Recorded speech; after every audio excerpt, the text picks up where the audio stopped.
Hey, you. Ever feel like you're stuck in the dial-up era when you hear about these amazing AI image generators? Oh, totally. You know, the ones that promise incredible results but take so long you could, like, knit a sweater while waiting. Yeah, exactly. Well, get ready to ditch the knitting needles because we're plunging headfirst into a new tech that's all about speed without sacrificing quality. It's called Inductive Moment Matching, or IMM for short. Exactly. The world's gone wild for AI-generated art, right? And these tools are getting seriously impressive at creating realistic images. Mm, But you've hit the nail on the head, the waiting game can be a real buzzkill. Often, the highest quality comes with, well, a hefty time cost, right. especially with popular methods like diffusion models or like master chefs who take hours to prepare a single exquisite dish. Right. Diffusion models are like those really intricate origami creations. Yeah. Beautiful in the end, but you have to follow like a gazillion tiny steps. That's so many steps. What if you need something amazing now? That's where IMM kind of slides into the picture. Mhm. It's not about souping up those, slow cooker methods. It's a brand new recipe designed for rapid results, promising to whip up high-quality images in just one or a couple of quick steps. And for this deep dive, we're zeroing in on the research paper that introduced IMM. It's packed with the theory, the secret ingredients, I could say techniques. The secret sauce. Yeah, the secret sauce and the mouth-watering results they've managed to achieve. Okay, so our mission today is to break down what IMM is all about, why its need for speed is such a game changer, and maybe how this technology could eventually sneak its way into your work, your daily life. Yeah. Even if you think the inside of a computer is powered by, like, tiny hamsters on wheels, Yeah, right. we're talking about potentially getting your hands on top-notch generated visuals faster than you can say AI masterpiece. Okay, so let's get right to it. Why is it that getting a really good AI-generated image right now often feels like, well, waiting for your online shopping to finally arrive? Well, as we kind of touched on, the current top performers, especially those diffusion models, they work by taking a starting point of pure visual noise. Like, imagine a TV screen showing only static, Okay, yeah. and then very carefully and gradually nudging it step by tiny step towards a recognizable image. So painstaking. It's like meticulously carving a sculpture out of a giant block of ice, maybe snowflake by snowflake. Wow. All those little steps are what allow them to capture incredible detail, but naturally it eats up time. Loads of time. Right. And when researchers try to rush this process, maybe by taking bigger nudges or fewer steps, they often run into trouble. The training process can become unstable, or the final image just doesn't look quite right, you know? Yeah, like trying to bake a delicate cake at way too high a temperature. Exactly. The inside might still be gooey. So they've kind of hit a wall when it comes to speed, like trying to stream a 4K movie on a potato-powered laptop. Hey, pretty much. Now, IMM comes along with a completely different playbook, right? They're not trying to overclock that potato. Precisely. The bright minds behind IMM decided to attack the problem from a totally fresh perspective. Instead of taking a slow but sure method and trying to, like, bolt on speed with techniques like distillation, Right. which is kind of like trying to teach someone to speed read a textbook in, 5 minutes? Doesn't work well. No. IMM trains its models from the get-go to be naturally speedy. The whole goal is to generate those high-quality images in one or just a minimal number of steps right out of the box. So it's like learning to paint a masterpiece with a few bold, decisive strokes instead of layering on a million tiny daubs. I like that. Exactly the ideal we want to conjure. Now, the research paper mentions something called stochastic interpolants. Okay. It sounds like something a wizard would cook up, right? But the core idea is surprisingly intuitive. Good. Think of it as a smooth, almost blurry transition between pure randomness, that static on the screen, and a perfectly crisp image. Like a fade. Yeah, exactly, like a fade. This transition happens across a theoretical timeline. Many image-generating technologies play around with these transitions, but IMM specifically looks at the time-dependent marginal distributions of these interpolations. Whoa there. Time-dependent marginal distributions. No, that still sounds like advanced alien algebra to me. Can we unpack that? Okay, yeah, let's break it down with another image. Picture that blurry fade from static to a clear picture. Got it. At any point during that fade, at any moment in our theoretical timeline, the image has certain overall characteristics, right? Yeah. Like how sharp the edges are, what the main colors are, that sort of thing. The general vibe. The general vibe, exactly. Yeah. The marginal distribution is just a fancy way of describing those overall characteristics at that specific point in the fade. Okay. IMM's clever trick is that it learns a super efficient shortcut.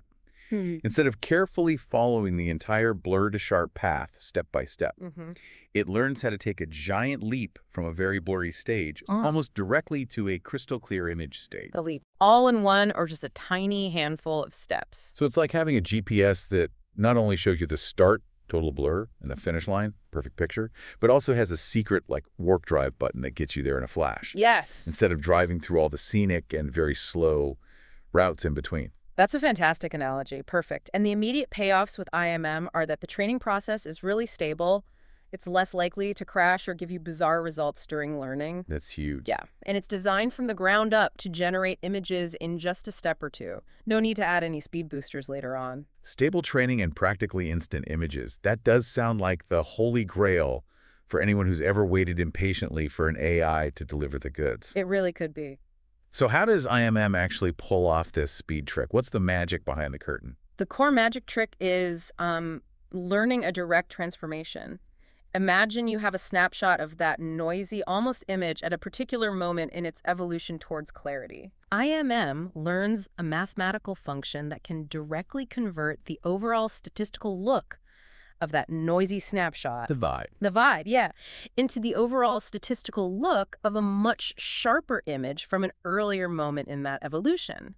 Think of it like having a super-powered photo editor that can instantly take a heavily pixelated image and make it look high definition with a single click. A one-click image miracle. I could definitely use that on some of my old phone photos. Seriously. Exactly. Now, the researchers talk about training from mathematical induction, which, okay, might sound intimidating. A little bit. But the underlying idea is about learning a consistent pattern. IMM figures out how to make a small improvement towards a better image, and then it uses that knowledge to make slightly bigger but still accurate improvements. Building on itself. Exactly. It's like learning to throw darts. You start by aiming close, right? And as you get better, you learn to make bigger throws that still hit the bullseye, hopefully. Right. IMM learns to take these increasingly large jumps in image quality, allowing it to reach the final clear image much faster. So it's not just randomly guessing. It's learning a reliable technique for making those, like, quantum leaps in image quality. Precisely. And a key technique that makes this work is moment matching. Remember how we talked about the overall statistical characteristics of the images at different stages? Vibe, yeah. The vibe. IMM compares these characteristics, technically called moments. Think of them as the average brightness, the level of contrast, the general texture of its generated images at various stages, with the moments of real high-quality images. It's constantly trying to make sure that the statistical feel of its creations matches that of genuine photographs. Ah, I see. This is a really effective way to ensure the generated images look realistic and, natural. So it's not just looking at individual pixels and saying, is this right? It's looking at the whole statistical picture and saying, does this feel real? Exactly. That's a great way to put it. And the research actually proves that through this moment matching process, IMM is mathematically guaranteed to eventually produce images that are statistically indistinguishable from real ones. Wow. Guaranteed. Mathematically, yes. So it's not just fast, it's also built on a solid foundation of accuracy. Okay, so IMM learns to make these big, statistically sound leaps. Now, the paper also mentions interpolants again, and this idea of self-consistency. What are those all about? Right. Let's go back to our fade from noise to image. Think of interpolants as the specific mathematical recipes or pathways that define exactly how that transition happens. The route on the GPS. The route, exactly. There can be countless ways to go from blurry to sharp. Now, marginal-preserving interpolants are special types of these recipes. They have a neat feature. If you pause the recipe at any intermediate step, the overall flavor or characteristics of what you have so far are consistent. Okay. No matter which specific starting noise you began with, it's a reliable recipe where the intermediate results always look like they belong in the same process. So if you stop halfway through the image generation, it will always look like a genuine halfway there image, not some bizarre, unrelated blob. Precisely. And IMM specifically uses self-consistent interpolants, which are an even more refined version. Imagine our road trip analogy again. Okay, love the road trip. A self-consistent route means that if you stop in any town along the way, That town looks the same, whether you drove directly from the starting point or took a detour and then came back to the main route. The destination is the same, and any point along the way is consistent regardless of the specific path taken to get there. That road trip analogy actually makes it click. Detours in the math shouldn't lead to fundamentally different halfway points in the image. Makes sense. Exactly. The paper emphasizes that IMM uses the DDIM interpolant, which has this self-consistent property baked in. Okay, DDIM. And because these paths are so reliable and consistent, IMM can even use a deterministic model for generation. What does deterministic mean here? It means that if you start with the same random noise, you'll get a much more predictable, less random final image. Oh. Which can be a huge plus for control and repeatability. More predictable AI. That sounds less like a creative wildcard and more like a dependable tool I could actually rely on. Precisely. Now, how do they actually train IMM to leverage these properties? Well, it involves a clever game of comparison. Okay. The researchers compare the overall statistical look of the images that IMM generates at slightly different moments along that noise-to-image timeline. Like comparing two almost finished sketches to make sure they're heading in the same direction. Exactly. Perfect analogy. And to measure just how similar or different those overall statistical looks are, they use something called Maximum Mean Discrepancy, or MMD. MMD. Got it. Think of MMD as a really stable and reliable way to measure the overall statistical difference between two piles of things, in this case, two sets of AI-generated images. This stability is super important for making sure the training process goes smoothly. So MMD is like the impartial referee that makes sure IMM's images are staying on the right track, statistically speaking. You've got it. And the training process has a sort of inductive bootstrapping feel to it. Bootstrapping. Yeah, imagine a baby learning to walk. They start with wobbly steps, right? Then they see someone else walking more smoothly, and they adjust their own steps to be more like that. Right, they imitate and improve. IMM does something similar. It starts by making a quick guess at a high-quality image. Then it compares that guess to what a slightly more refined but still AI-generated image would look like. By seeing the difference, it subtly tweaks its approach to make its fast guesses better and better over time. Learning from itself. It's learning from its own slightly less polished attempts to improve its ability to take those big leaps in quality. A self-teaching image apprentice. That's actually kind of fascinating. It really is. They also mention a simplified objective for the training. Basically, it's a mathematical way of saying they compare collections of IM-generated images at different levels of noisiness to make sure they maintain a consistent statistical relationship as they become clearer. And that DDIM interpolant we talked about earlier, well, the trained IMM model learns to essentially predict the final high-quality image in a way that perfectly aligns with the fast DDIM image generation process, making the actual image creation super speedy. Okay, the theory sounds promising, the analogies are helping, but what about the real-world test? Did IMM actually live up to the hype of being both fast and good at making images? Absolutely. The research paper boasts some really impressive results. On a notoriously difficult image data set called ImageNet 256 by 256. That's a tough one, right? It is, yeah. It's a benchmark for how well AI can generate realistic images of all sorts of things. IMM outperformed traditional diffusion models while needing only 8 steps to create an image. Only 8. 8 steps. And it achieved a very low FID score of 1.99. Now, the FID score is a common yardstick in the AI world for measuring how realistic and diverse the AI-generated images are compared to real-world images. Lower is better. Lower is better. Think of it like a report card, where a lower score means the AI is doing a better job of creating images that look like they truly belong in the real world. Only 8 steps to beat the reigning champs. That's like going from 0 to 60 in the blink of an eye. That's incredible. Exactly. And on another widely used data set called CFAR10, IMM achieved a state-of-the-art FID score of just 1.98 using a mere 2 steps. 2 steps. 2 steps. For a model that was trained from scratch to be that fast. That's practically instantaneous image generation. The combination of this incredible speed with such high image quality is what makes IM so exciting. 2 steps to near-perfect images. That's like having a magic photo booth that spits out flawless pictures the second you step inside. Precisely. They also put IMM head-to-head against other methods that are also trying to achieve fast image generation, like consistency models and shortcut models. That'll do. And IMM held its own and even surpassed them in many cases without needing any of those special training tricks or suffering from the stability problems that sometimes plague those other fast generation techniques. So it's robust too. Seems to be.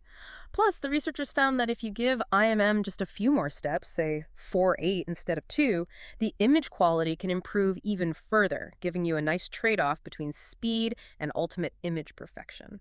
So it's not a one-trick pony. It's fast, reliable, and can even crank up the quality if you give it a tiny bit more time. Yeah. That sounds like a real game It changer. really does feel like one. Now, zooming out a bit, Yeah. why should you, the curious listener who might not know a neural network from a fishing net, be interested in this IMM technology? What's the big deal for the rest of us? Well, the incredible speed of IMM opens up a world of exciting possibilities for everyone. I mean, imagine content creators being able to generate high-quality visuals in the blink of an eye. Yeah. That means designers could see their ideas come to life instantly, marketers could create eye-catching campaigns faster than ever, and even things like creating personalized learning materials with unique visuals could become incredibly efficient. Faster content creation. That sounds like a superpower for anyone who works with visuals. Absolutely. And for those who aren't, coding AI in their basement. Right. This kind of speed could lead to much more user-friendly and accessible tools that rely on image generation. Think about apps where you can instantly bring your creative visions to life. Oh, yeah. Or design software that lets you generate endless variations of a product with a single click. It could revolutionize fields like marketing, education, even just personal creativity, making powerful visual tools available to everyone. So it's not just about faster computers doing the same complicated stuff. It's about making these powerful tools more accessible and integrated into our everyday lives, like really usable. Exactly. And because IMM is inherently stable, as we discussed, the AI tools built on it might be more reliable and less prone to those frustrating moments when the AI spits out something completely nonsensical. Fewer weird AI fails. We love that. Definitely. Remember a small business owner needing product photos? Yeah. IMM could allow them to generate and test different visuals almost instantly, giving them a real edge without needing to hire expensive designers or wait for lengthy rendering times. Near instant, high-quality image generation. It's almost like having a visual genie in a bottle. So to bring this deep dive to a close, what's the main takeaway about this inductive moment matching technology? The core message is that IMM offers a groundbreaking leap in the speed and stability of high-quality image generation. It achieves this by learning direct, rapid generation processes from the ground up. Right, from scratch. From scratch, using this ingenious inductive moment matching technique and those reliable, self-consistent pathways we explored. It's not just a faster version of the old methods, it's a fundamentally new approach designed for speed and quality from the outset. And it sounds like this newfound efficiency could have a really significant impact across a wide range of industries and even in our own creative pursuits. Absolutely. So here's a final thought to maybe ponder. Imagine a future where creating photorealistic images is as fast and easy as typing a sentence into your phone. Wow. How might that fundamentally reshape the way we express ourselves visually, the stories we tell, and even the information we consume? Yeah. What entirely new forms of art, communication, or even problem solving might this unlock that we haven't even begun to dream up? That's a big question. It is. Consider how this kind of lightning-fast visual creation could specifically transform your own areas of interest or work. It's a truly fascinating frontier, and IMM appears to be one of the first technologies to really break through that speed barrier in style.